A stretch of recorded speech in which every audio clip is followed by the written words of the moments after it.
Assalamu alaikum everyone, hope you all doing well. Welcome back to my channel KZ Quran Quest. आज की video में हम मस्जिदुल अक्सा के बारे में जानेंगे। कुरान मजीद में मस्जिदुल अक्सा की अज़मत और अहमियत का क्या ज़िक्र किया गया है और इसराइल का इससे क्या ताल्लुक़ है।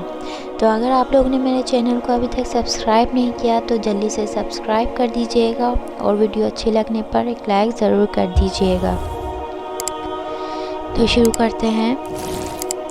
कुरान मजीद में मस्जिदुल अक्सा की अज़मत और अहमियत मुख्तलिफ़ आयात में ज़िक्र किया गया है। यहाँ कुछ मुख्तसर मिसालें हैं। सूरह इसरा।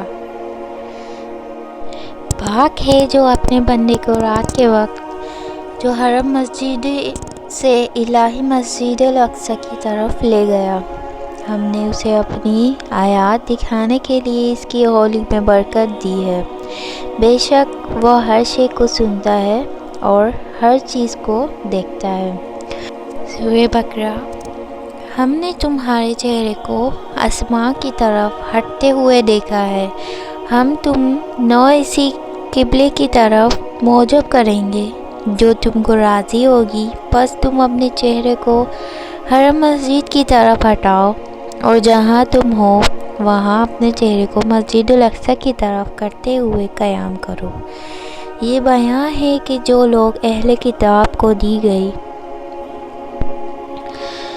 हिदायतों को मालूम हो वो जानते हैं कि यह हक़ है और खुदा उनके अमलों से गाफिल नहीं है।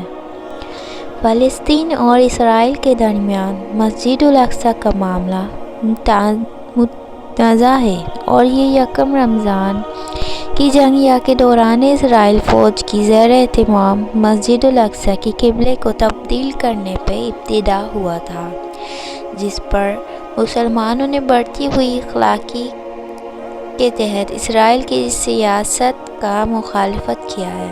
ये मसला अब तक हल नहीं हो सका और इस पे अरब दुनिया और इसराइल के दरमियान तनाज़ात बरकरार हैं। इसराइल का मस्जिदुल अक्सा से ताल्लुक़ इसकी जोग्राफ़िकल लोकेशन से है। मस्जिदुल अक्सा जो कुद्स जेरूसलम में वाक़िया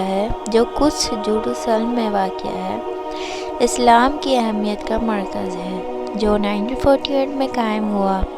मस्जिदुल अक्सा के कदमों तले अपनी हुकूमत कायम की है, जिसकी वजह से ये एक सेंसिटिव जियोपॉलिटिकल इशू बन गया है। मुसलमानों के लिए मस्जिद अक्सा इस्लाम तारीख़ और ईमानियत का एक अहम हिस्सा है, जबकि इसराइल इसे अपनी सियासी और हुकूमती अदालत में कंट्रोल करना चाहता है। अब तक के लिए इतना ही। मिलेंगे मेरी इंशाअल्लाह नेक्स्ट वीडियो में। अपना खूब सारा ख्याल रखिएगा, दुआओं में याद रखिएगा। अल्लाह हाफिज़।